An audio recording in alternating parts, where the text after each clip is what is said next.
ሲንዶር የህንዳውያን የሴቶች የጋብቻ ምልክት ነው። ህንዳውያኑ የጋብቻ ሁኔታቸውን ለማመላከት ግማሽ ፀጉራቸው ላይ ይህንን ምልክት ያስቀምጣሉ፣ ወይንም በግንባራቸው ላይ ደማቅ ቀለምን በክብ ያቀልማሉ።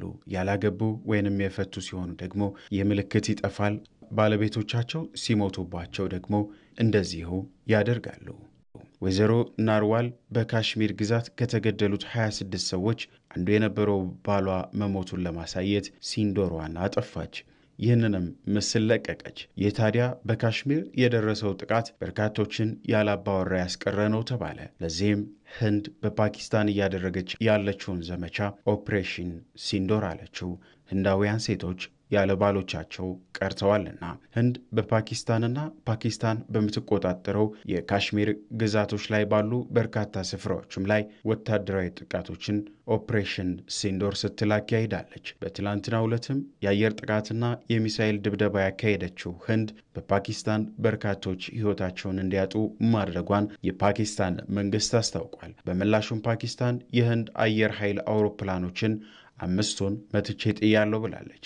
ለዚህ ግን ህንድ ማረጋገጫ አልሰጠችም። የህንድና የፓኪስታን ወታደሮች በአጨቃጫቂዋ የካሽሚር ድንበር ላይ ምሽቱን የጦር መሳሪያ ልውውጥ እንዲሁም የመድፍ ተኩስ ልውውጦችን ማድረጋቸውን የህንድ ጦር አስታውቋል። የኒውክሌር መሳሪያን የታጠቁት ኒው ዴልሂና ኢስላማባድ በህንድ በሚተዳደረው እንዲሁም አወዛጋቢ በሆነው በካሽሚር ግዛት በቱሪስቶች ላይ የተሰነዘረውን ጥቃት ተከትሎ 2 ሳምንታትን የዘለቀ ግጭት ውስጥ ገብተዋል። የፓኪስታን ጠቅላይ ሚኒስትር ሻህባዝ ሸሪፍ ትላንት ምሽት ባደረጉት ንግግር ኢስላማባድ በህንድ ለተገደሉባት ሰዎች በቀሏን ትመልሳለች ነው ያሉት። ይህን ባሉ በጥቂት ሰዓታትም ውስጥ በድንበሮች አካባቢ ከ44 ሰዎች በላይ ሕይወታቸውን አጥተዋል። በፓኪስታን በኩል 31 ሰዎች በህንድ ጥቃት ሲሞቱ እንዲሁም ከድንበር አቅራቢያ በተተኮሱ ጥይቶች ከህንድ በኩል 13 የሚደርሱ ሰዎች ሕይወታቸው ማለፉን ነው አልጀዚራ ያስነበበው። ምንም እንኳን ፓኪስታን በድንበር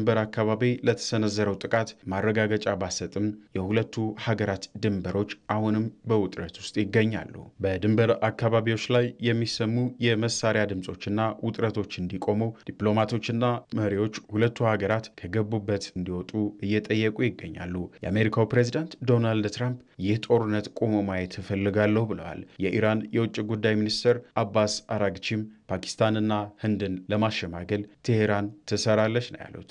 እንደ አውሮፓውያን አቆጣጠር በ1947 ከብሪታንያ አገዛዝ ነፃ ከወጡ በኋላ ህንድና ፓኪስታን ለበርካታ ጊዜያት ተዋግተዋል። አሁን ደግሞ የሁለቱ ሀገራት የጦር አቅም ከፍ ያለ መምጣቱን ተከትሎ ያለው ግጭት የከፋ ጉዳትን ሊያስከትል እየተባለ በርካቶች ስጋታቸውን እየገለጹበት ይገኛሉ።